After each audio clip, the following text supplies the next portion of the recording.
बिस्मिल बिस्मिल्लाहिर्रहमानिर्रहीम। आज हम लोग सुपीरियर लर्निंग मैनेजमेंट सिस्टम से बायोलॉजी पार्ट 2 का चैप्टर नंबर 19 का टॉपिक स्टार्ट करेंगे, नोटोकॉर्ड्स एंड मेसोडर्म फॉर्मेशन। प्रीवियस में हम लोगों ने डेवलपमेंट इन चिक को स्टार्ट किया था, उसके नेक्स्ट जो रिमेनिंग जो पार्ट था उसको आज हम लोग डिस्कस करते हैं। नोटोकॉर्ड एंड मेसोडर्म फॉर्मेशन में सबसे पहले हम लोग देखते हैं कि नोटोकॉर्ड एंड मेसोडर्म फॉर्मेशन को कहते हैं in the chick the mesodermal cells do not invaginate as in the amphibian. कहते हैं जिस तरह से एम्फीबियंस के अंदर जो मेसोडर्मल सेल्स हैं वो इन्वेजिनेट होते हैं, अंदर को धंसते हैं, चिक के अंदर जो है वो वाला केस नहीं होता। इसमें सबसे पहले हम लोग कहते हैं क्या चीज़ होगी, फॉर्मेशन ऑफ प्रिमिटिव स्ट्रीक। इसमें क्या होना है, कहते हैं दी मेसोडर्मल सेल्स माइग्रेट मीडियली, कि जो मेसोडर्म के सेल्स हैं वो मीडियली मतलब मीडियन को दरमियान को मूव करेंगे, and cordially from both side, दोनों तरफ से, राइट साइड से भी और लेफ्ट साइड से,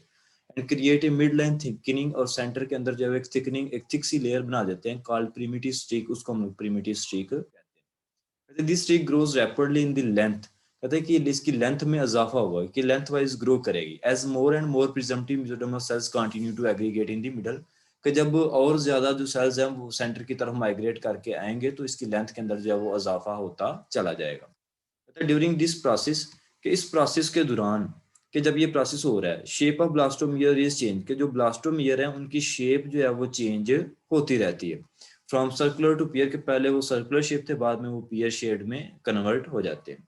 the interior end of the primitive streak is called primitive node, के जो उसका सामने वाला एंड होता है उसको हम लोग प्रिमिटिव नोड कहते हैं या नोटोकॉर्डल सेल्स कहते हैं। कहते हैं the primitive streak represent the dorsal and both lateral lips of blastopore, तो ब्लास्टोपियर्स की लेटरल और डार्सल जो लिप्स है उनको रिप्रेजेंट करती है। ये उन्होंने डायग्राम के अंदर दिखाया है कि किस तरह से ये जो सेंटर के अंदर जो एरोज लगे हुए हैं ये बता रहे हैं कि दोनों साइड से, मतलब राइट और लेफ्ट साइड से जो सेल्स हैं वो सेंटर की तरफ माइग्रेट कर रहे हैं, और वहां पर एक थिकनिंग बना रहे हैं जिसको हम लोग प्रिमिटिव स्ट्रीक का जो है वो नाम देते हैं या प्रिमिटिव नोड कहते हैं।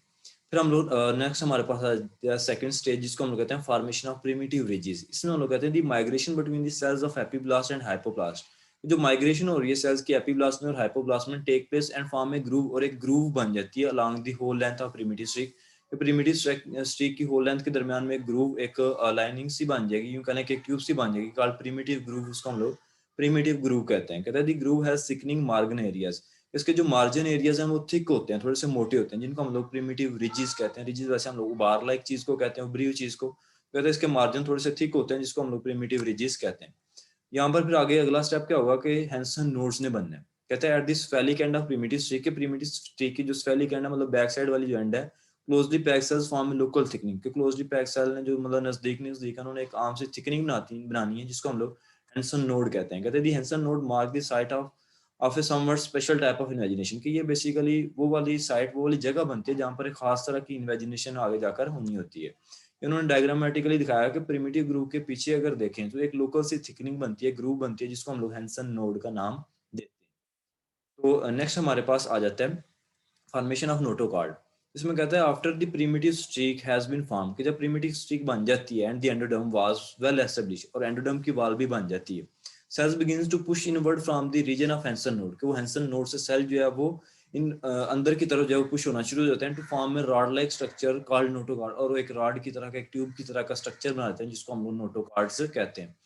कहते हैं in the chick embryo for about 18 hours, के जो 18 हार्स का जो चिक का एम्ब्रियो होता है, notochord is one of the few prominent structure के जो उसके अंदर एक प्रोमिनेंट एक वाल्जर स्ट्रक्चर बनना होता है वो नोटोकॉर्ड होता है, मतलब एक रॉड लाइक स्ट्रक्चर्स बनना होता है। आगे फिफ्थ वाला स्टेप आ जाता है हमारे पास फॉर्मेशन ऑफ प्रिमिटिव गार्ड। कहते हैं in embryo of 18 to 20 hours, कि 18 से 20 घंटे वाला का जो एम्ब्रियो होता है, endo ectoderm has spread, ectoderm जो उसमें स्प्रेड हो जाती है, फैल जाती है, and become organize into a coherent layer, और एक जो है वो लेयर बना जाती है मार्जिनिंग पेरिफेरली विद याक, जो कि याक के साथ जो है उसके मार्जिन जो है वो टच हो रहे होते हैं। कहते हैं the marginal area where the expanding germ layers merge, कि वो वाला एरिया जहाँ पर उस लेयर्स ने मर्ज होना होता है, आपस में मिलना होता है, with the underlying yolk is known as germ wall, उनको हम लोग जो है वो जम वॉल कहते हैं। तो the cavity between the yolk and the endoderm, और यॉक और एंडोडर्म के दरमियान जो कैविटी, जो खाली जगह होती है, उसको हम लोग क्या नाम देते हैं, इस called primitive gut, which are earlier called gastrocoel, जो कि पहले गैस्ट्रोसिल थी, बाद में जो प्रिमिटिव गट बन गई।